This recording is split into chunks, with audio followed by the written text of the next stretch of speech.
va trouver un pays comme le Tchad qui est similaire au Niger où il y a quasiment assez de richesses comme le pétrole, le gaz, l'or, mais qui n'arrive pas à exploiter ses ressources parce que la France veille politiquement, économiquement et militairement à ce que ce soit un État dictatorial. C'est elle qui décide et fait les présidents au Tchad parce qu'on n'a eu que des dictateurs.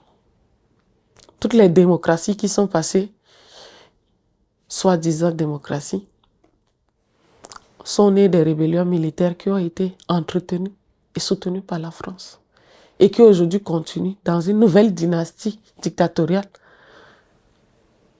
et qui refusent tout simplement à ce que des voix s'élèvent pour dire non. Il faut que ça prenne fin, les relations que la France a dans nos États.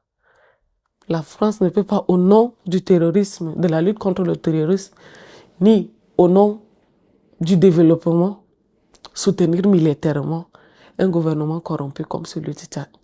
Ce n'est pas possible.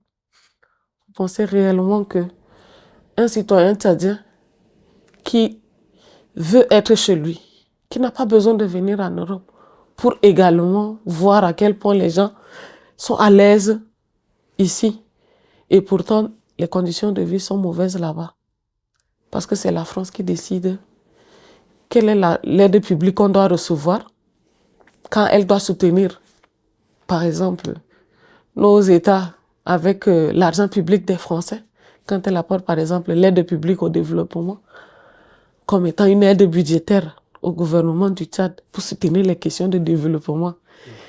Et elle investit plus d'argent sur les missions militaires et refuse que nous, on puisse décider qui choisir comme président de la République, qui choisir comme député. Parce que le système dictatorial actuellement, ça fait les affaires de la France. Et elle va mettre tout en œuvre pour qu'on reste dans cette précarité et profiter.